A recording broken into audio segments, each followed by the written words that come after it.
God, we thank you for your peace that passes understanding. Pray that you'll give that peace to us in our hearts. You'll give us the vision of your kingdom that draws us forward. And how we do in the life of this diocese, be so that we might proclaim your word to many people, to make it fully known in the life of our community and the people with whom we have contact. We pray this in Jesus' name. Amen.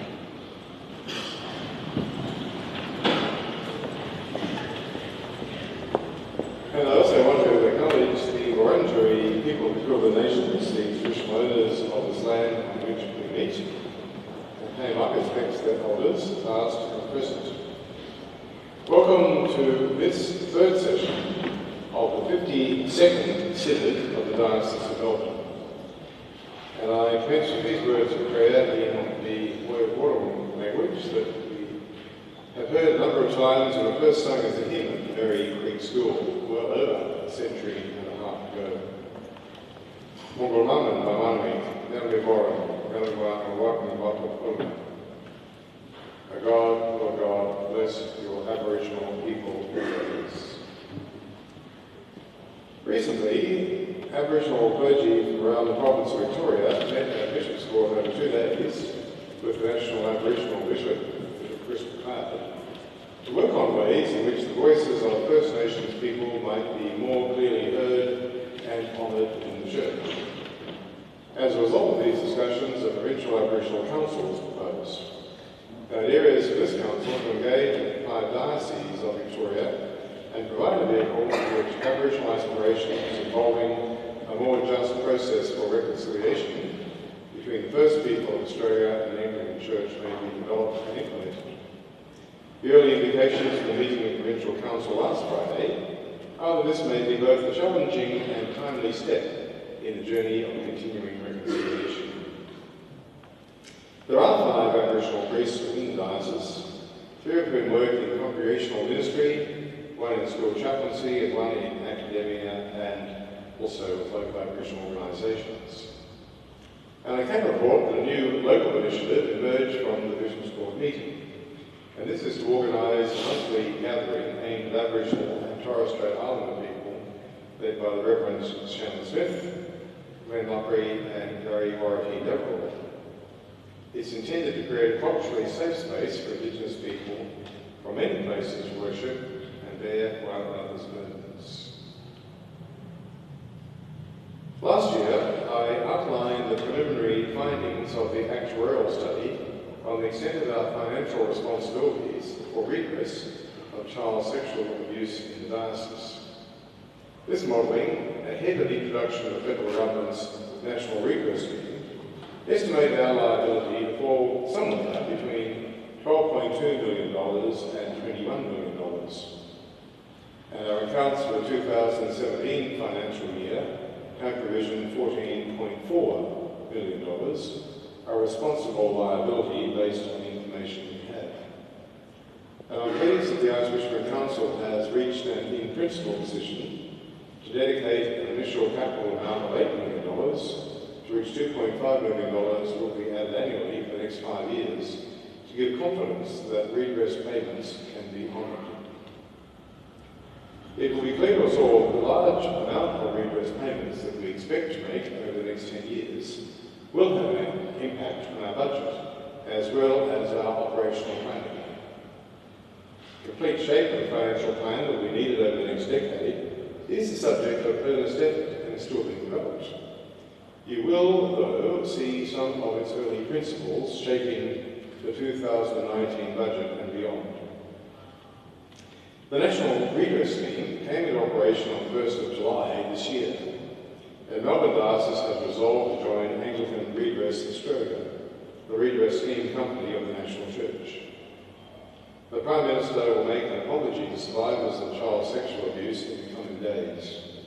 This will be another reminder to us all of the devastating impact of abuse perpetrated by people who hold trusted positions in the Church and other institutions in our recent history. I reiterate my apology to all survivors of abuse at the hands of those whom they trusted and in whose care they relied upon, especially within the Anglican Church. Church. We have failed you, we believe you, and we are sorry. I'm pleased to report that the Diocesan Redress Scheme, administered through Melbourne Anglican Diocesan Corporation, I'll refer to it tonight as MADC, and Kooyoora, is receiving very positive feedback from survivors and their advocates. This scheme was established at the invitation of the Royal Commission, initially as an interim redress scheme, and now sits alongside the National Redress Scheme for any matters of redress that fall outside of the scope of the national scheme. Our scheme, which is modelled on a trauma-informed approach, provides access to care and contact as required by the survivor across their lifetime. The National Redress Scheme, as it currently operates, has more limited opportunity for counselling support. I am pleased that there are choices for those who seek redress, and I was pleased to announce on the 27th of May this year our decision to participate in the national scheme, the details of which we are presently working through.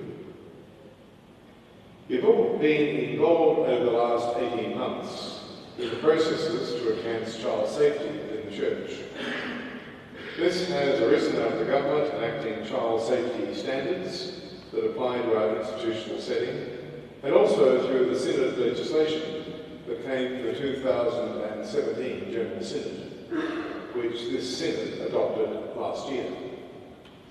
You and your parishes are to be commended for the work that's been undertaken in parishes and other ministries as we've implemented the Child Safe Policy and Code of Conduct. I know that this effort has been significant and not without its share of challenges. Cultural change of this magnitude is always difficult, and I thank you all for your perseverance and determination to get this right. The Diocese is committed to the establishment of child-safe, compliant officers and parishes in support of this cultural change. At the heart of our gospel mission is the proclamation of God's reign of peace and justice. The Church truly being a safe place for all is an inevitable consequence of this gospel truth. And I know that you will continue to join with me in the challenge of enacting that imperative in the church communities in which we worship and serve. The Church has always stood as a bastion of safety and refuge, and we cannot hope to speak into this need without the trust and social license of the community. As we see increasing violence, inequality and domestic partner abuse, we need to be a prophetic voice of healing in this complex and worrying situation. Embedding the culture of safety and accountability is vital for its own sake and for the sake of those we are called to serve.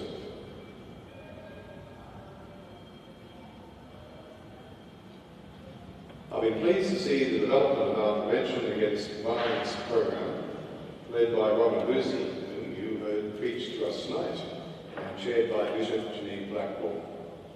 Robin has been appointed manager of the PVAW program, and she's been active in establishing the program's Committee of Management and Task Force of church and lay leaders across the diocese.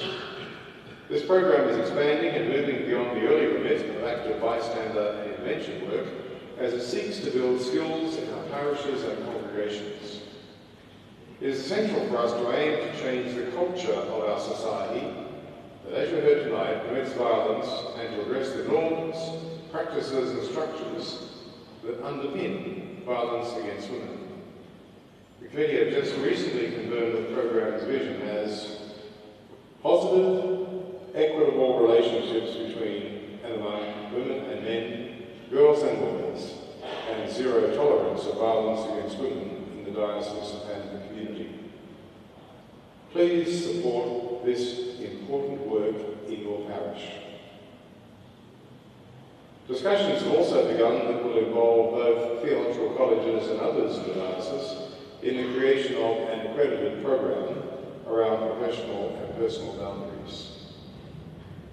Melbourne is also playing its part in the national effort through involvement with the General Synod Family Violence Working Group, and that's chaired by Reverend Tracy Larson, who has recently transitioned into a new role in the Diocese of Gippsland as the Rector of Warragul.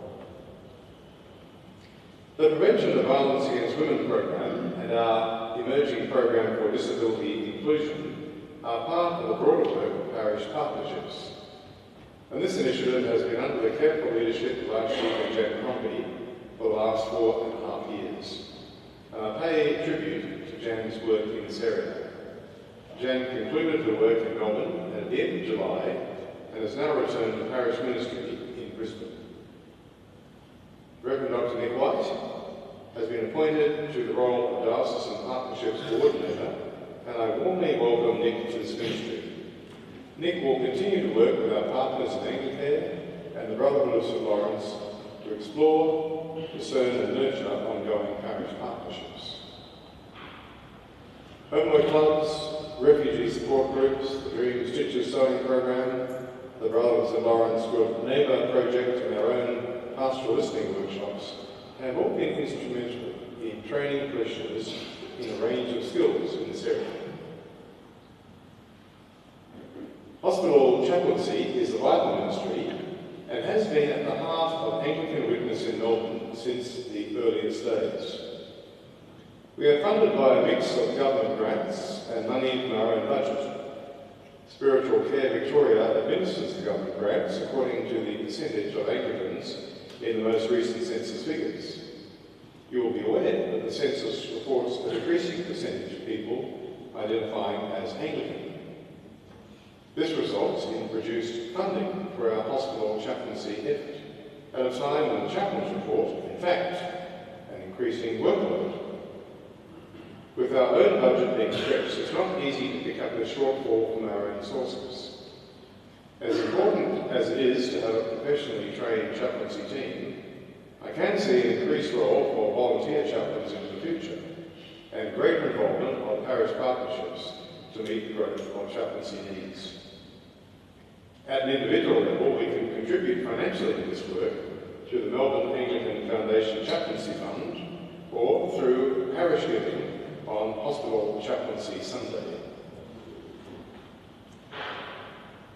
You've received a detailed briefing on the budget that's reported to the Synod for 2019. It's clear from the information you have that our budget situation is tight, and we are under significant operational pressure in the short term from high professional standards costs, along with some timing issues in bringing more revenue online. In the long term, there is certain to be an impact of the cost of redress payments, both on the outflow of capital from our balance sheet and through the reduction of income as the available capital reduces. This situation is being addressed with some urgency, but is unlikely to be turned around in a single budget period. We can take some comfort from the prudent financial policies put in place after the global financial crisis of 2008. Responding to the collapse of value at that time of many of our investments, capital preservation policies were enacted across the range of diocesan trust and legacy funds, so that their value would recover over time. This meant that for some of our trusts, the whole of the income to the trust over the last decade has been capitalised. With 10 years elapsed, there is now both the need and the opportunity for us to carefully analyse these funds and decide the extent to which the income they earn can be brought online for budgetary purposes. Taking this kind of long view of our financial situation is very important, and I greatly value this sort of forward-looking perspective guides the thinking of our Finance Committee. The Financial Governance Bill before the Synod will enable a much clearer way of dealing with these kinds of financial policy decisions, and its adoption by the Synod is to be welcomed. Greater Melbourne and Geelong continue to experience urban growth with our population now exceeding 5 million. Our strategic goal of a ministry presence in each community of 100,000 people has been given a boost by the Melbourne Anglican Foundation committing $250,000 as seed funding for church planting initiatives in the urban growth area. This is a fund that is open for your contributions, and even though our budget is tight for the next few years, there's much good that we can do by generous giving to the foundation for this purpose. As much as there is a financial need here, there's also the need for people with a real heart for ministry in these new communities to come forward and commit their own effort to this cause. We've worked to establish the policy settings to enable initiatives to proceed smoothly through feasibility and approval stages, and there are several new initiatives in the pipeline to respond to the growth and to the people movement across our diocese. Both the number and quality of aspirants and candidates for ordination continues to be strong. There are currently more than 30 candidates for ordination, and around the same number in the discernment program. We are, however, always in the situation of needing to encourage vocations. The harvest remains plentiful, and the labourers, by comparison, few. I'm pleased that we will debate a motion at this synod encouraging clergy and parishes to embrace a Vocations Day. This follows on from the motion moved last year on the subject by Bishop Prowd. I expect to be ordaining at least 70 new deacons in February next year, and we will have another large ordination increase next month. Among those discerning the call to serve God in holy orders are several who are open to pioneering new forms of ministry and faith expression. At last year's session of synod, we passed a measure that provided the government's instrument to enable new church plants in areas of strategic importance through the adoption of the Anglican Ministry Presence Amendment to the Parish Governance Act.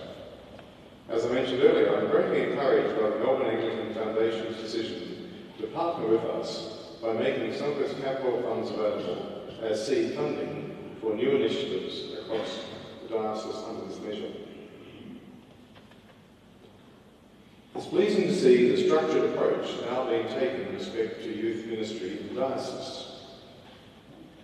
Reverend Conrad Parsons is working as part of the Parish Mission Resourcing Team to create communities of practice for youth ministers and volunteers on 3 levels: specialists, youth ministers, and volunteer youth ministers. The specialist group has been assembled, and the other 2 are in formation.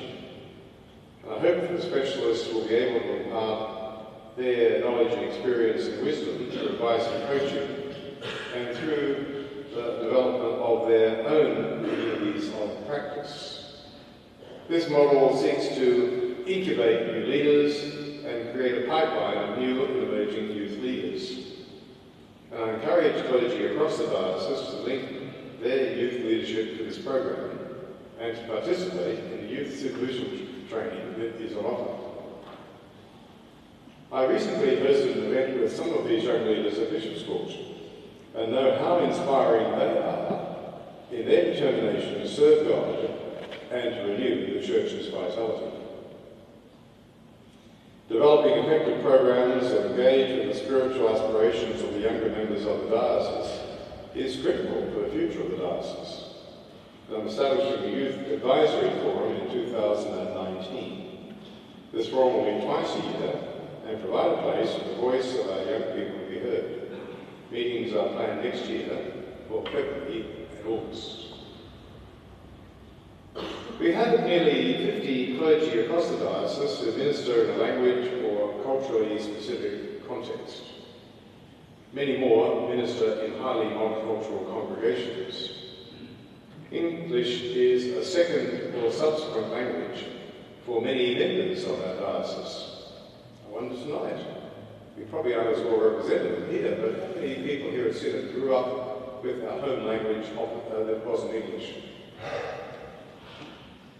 Yeah, that's great. We're getting that diversity, which is very evident in our congregations, even coming here to Synod. Thank you for putting your hand up. There are currently 3 authorised Anglican congregations in the diocese that share parish facilities with an existing congregation while ministering to a culturally specific group. Clergy serving multicultural congregations have formed a working group to develop translations of services in an Australian prayer book. It was a great pleasure only a week ago to launch the parallel Chinese and English edition of the text of some of the most frequently used prayer book services. And I'm very grateful for Canon Robert Gordon and for the Reverend Ben Wong and their team for driving this important project to completion. I'm particularly interested and pleased with the degree of youth engagement in culturally diverse communities and pray that God will continue to nurture and inspire this in the future. The ministry, like the diocese, is very vital at the parish and congregational level. Naturally enough, many activities or ministry works are not as easily recognised outside of the parish where they take place.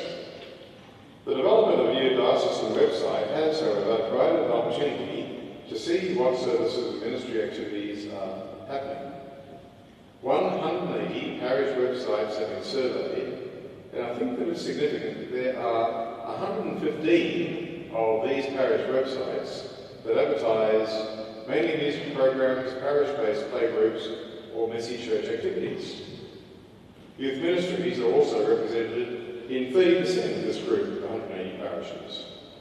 And I think this is a strong baseline of commitment to children's and youth ministry across the diocese against which future activity can be compared.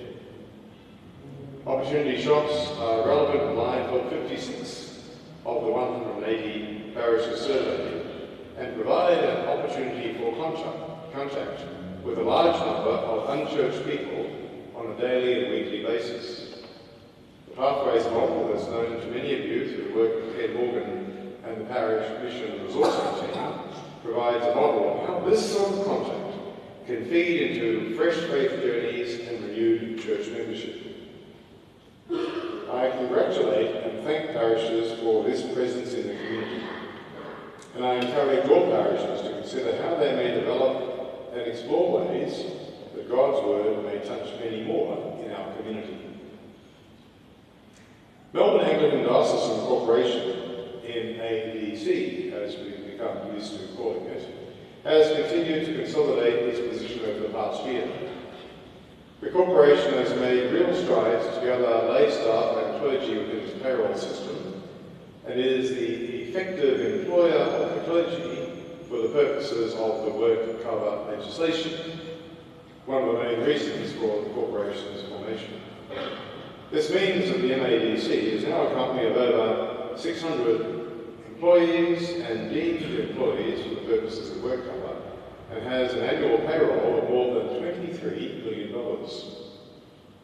The board of MADC has set on a strategy for the period through to 2021. This includes the continuing development of human resource management and practices, the centralisation of all payroll processing and work cover management, and resourcing the diocesan vision and directions as it is led through the work of Archbishop and Council. I expect that between now and the next Synod, we will have separated what has been since the MADC's inception, the combined role of Registrar and MADC Chief Executive Officer.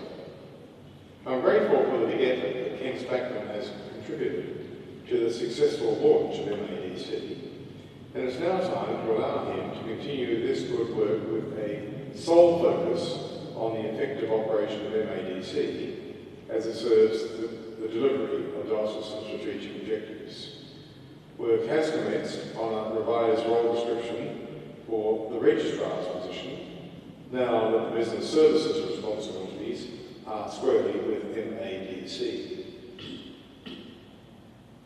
As you can see, we are continuing to roll out the impact of some of these governance and administrative changes. The regulatory environment that the Church operates in has changed greatly over the last 5 years. Both the Royal Commission and the Victorian Parliamentary Inquiry into institutional sexual abuse against children have generated important reforms that require our compliance. The MADC is working to address the identified priorities across a broad range of activities, even though its delegated and exclusive functions are in themselves quite narrow. Your business papers include a report on the activities of the MADC and and details the interaction between MADC and the Archbishop and Council. It's probably simplest to describe the emerging differentiation of function between Archbishop and Council and MADC in this way. Archbishop and Council is concerned with matters of strategy and policy, and the MADC resources the activities of the diocese as efficiently and effectively as possible. This synod and the broader diocese have been faithfully served by the board of the corporation since inception, and I pay tribute to John Warburton and Dr. Leanne Beakley, who have concluded as directors of MADC during the course of this year.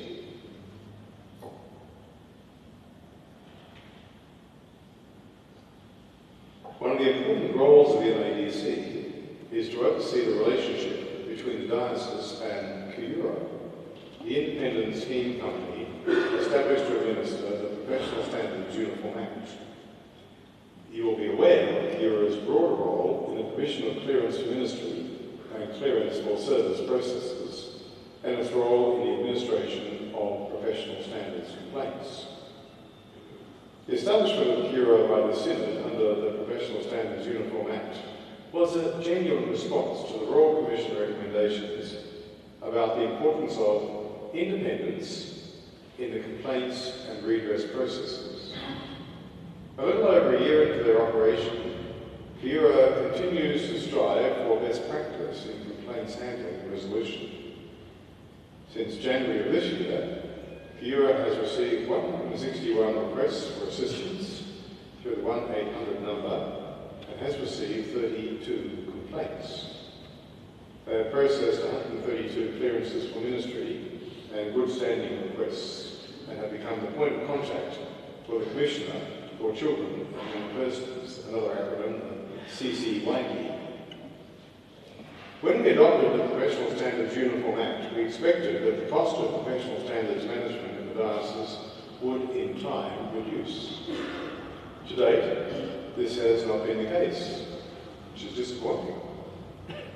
At that time, in 2016, we did not anticipate the increased reach and complexity of safe ministry checks, the impact of introducing clearance for service, and the requirements of mandatory reporting, and the requirements of the Commissioner for Children and Young Persons, CCYP.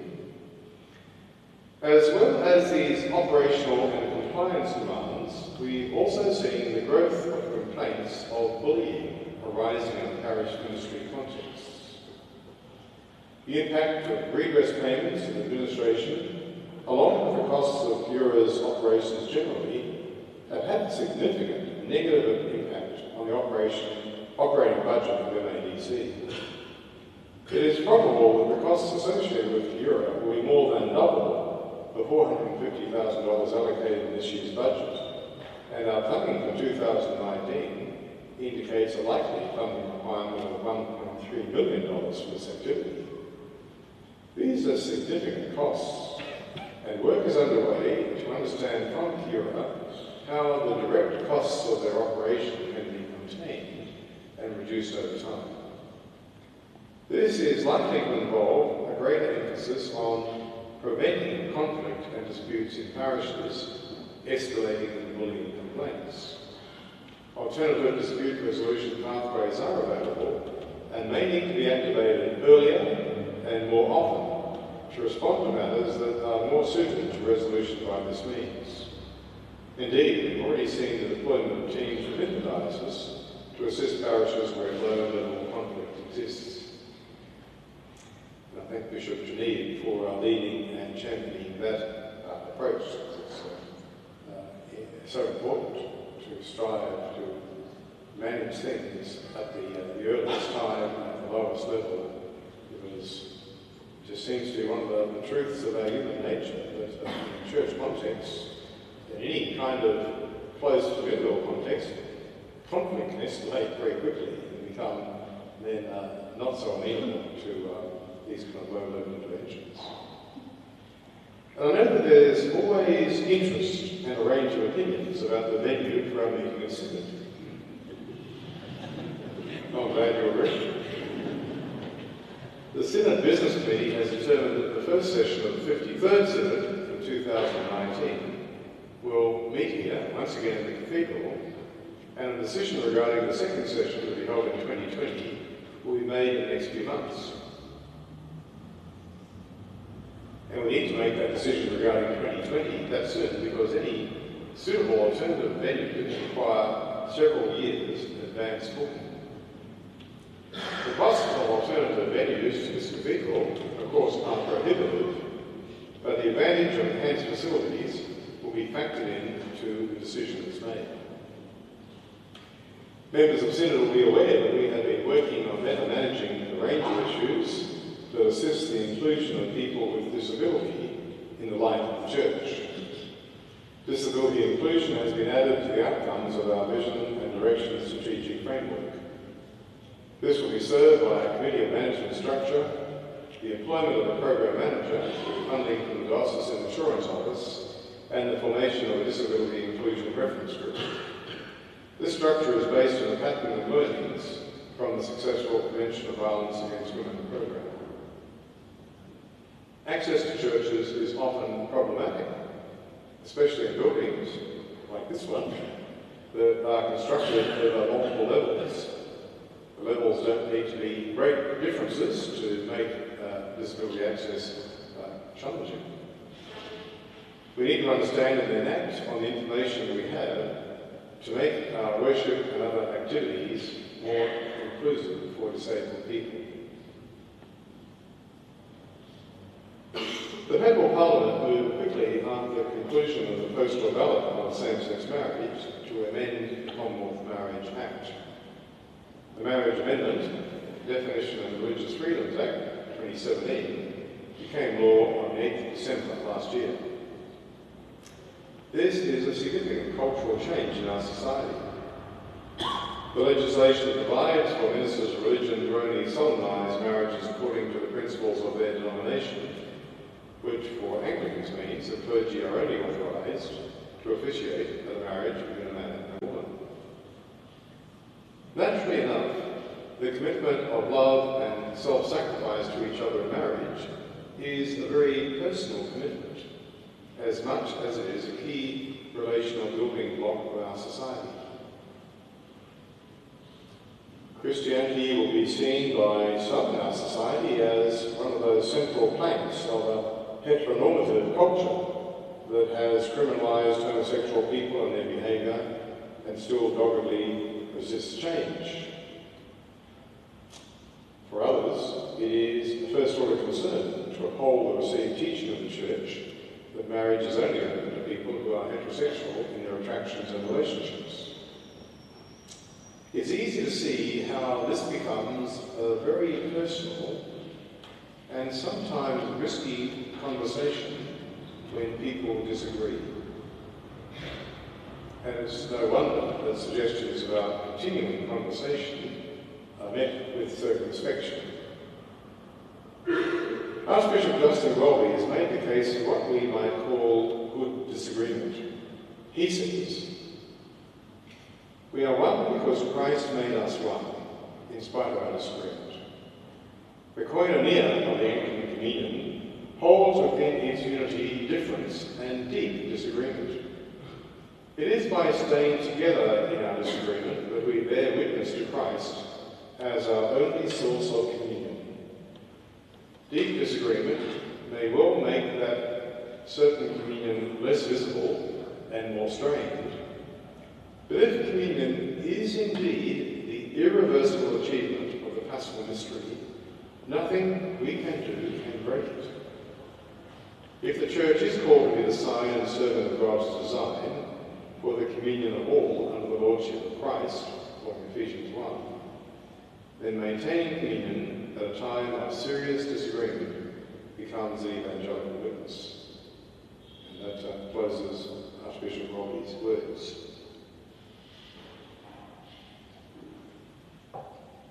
We need to approach the items on our Synod agenda that open up this significant concern and different points of view with prayer and confidence in the deep communion to which we have been called in Christ.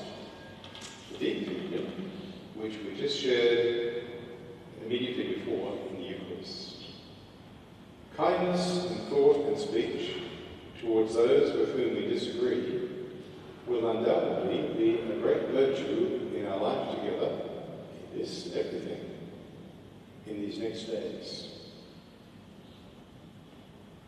We will soon, on the 10th of December, celebrate the 70th anniversary of the adoption of the Universal Declaration of Human Rights.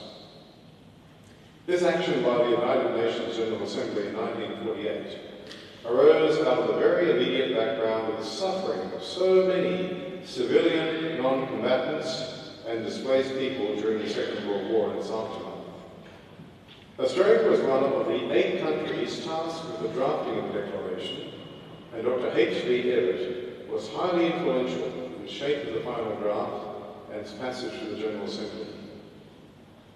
It is a tragic irony that a country like ours, with such a proud history of asserting the moral truth contained in the Declaration, is responsible for the continued suffering and despair of the refugees and asylum seekers on Manus Island and Nauru. The bipartisan support for the current policies is a cause for profound dissatisfaction for many of us.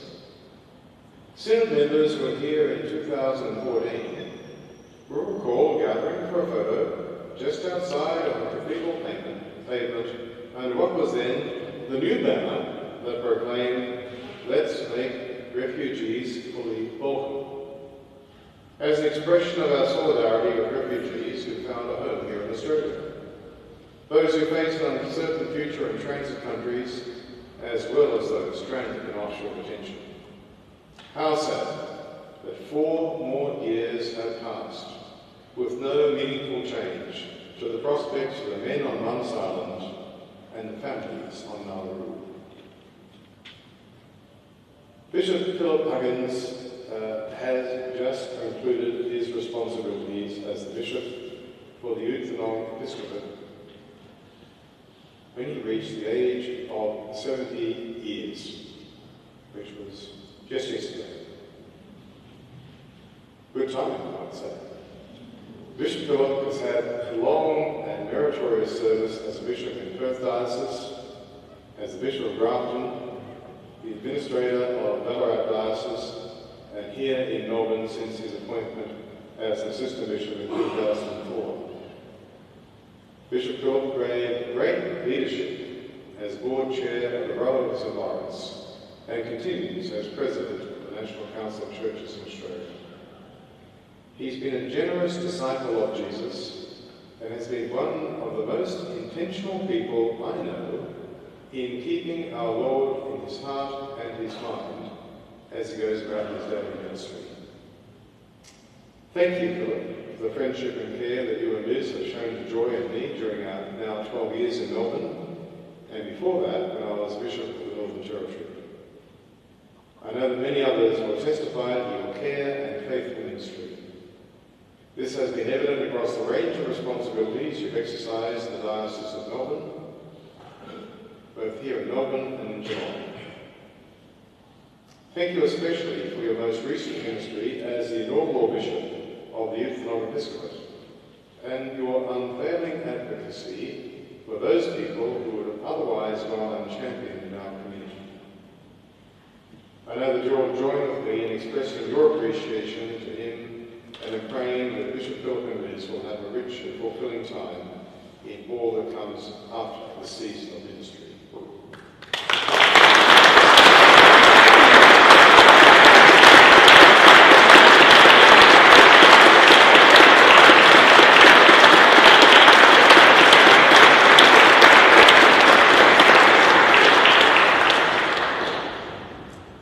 The Council of the Diocese concurred with my nomination as Assistant Bishop of the Reverend Kate Prowd at the June meeting of Council.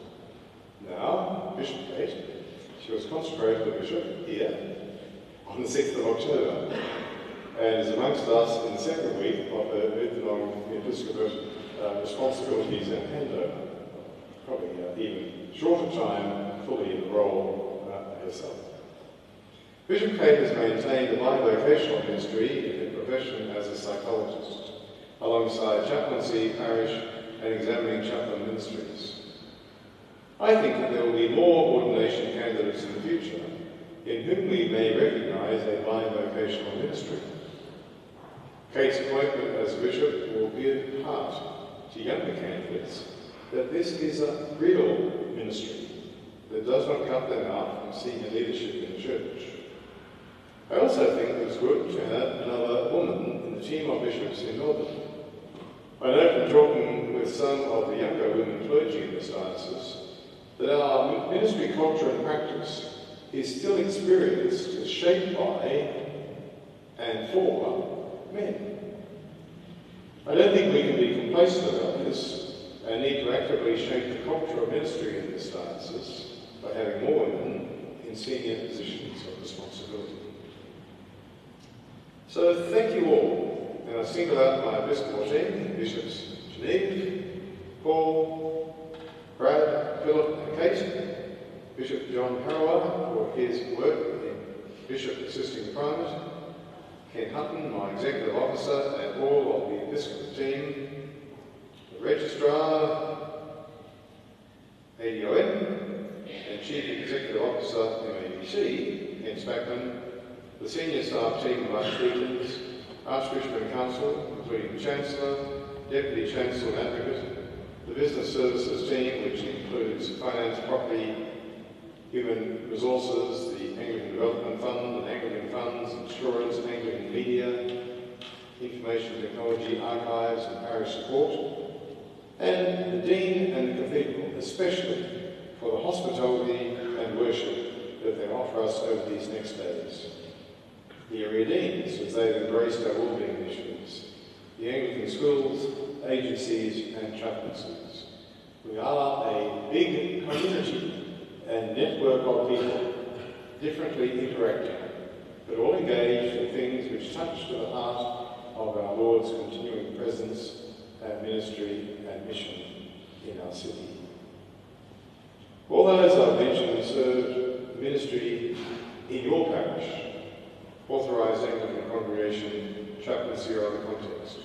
You and your ministries are at the centre of all that we do.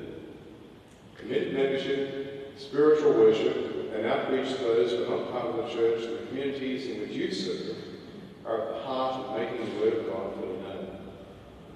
May we all, clergy and laity, be encouraged and enlivened for the daily living of our discipleship as a follower of Christ. I know that our Synod membership changes over the 3-year term of the Synod, but I do want to appreciate those of you who have shown your commitment to the governance of the diocese by your unfailing presence over the last 3 years. And I know that there are such people, not taking a time out, not wandering off, always here. I have great admiration and respect for you, but as I sit here, you sit there with me. A lovely act of solidarity, so a clap for you too.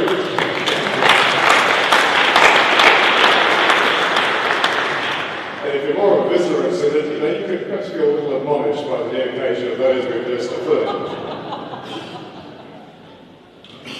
And welcome to those amongst you who are attending Synod for the first time. Synod, like all aspects of our life together as God's people, can only thrive as it is renewed, as I say, into each new generation and across cultures.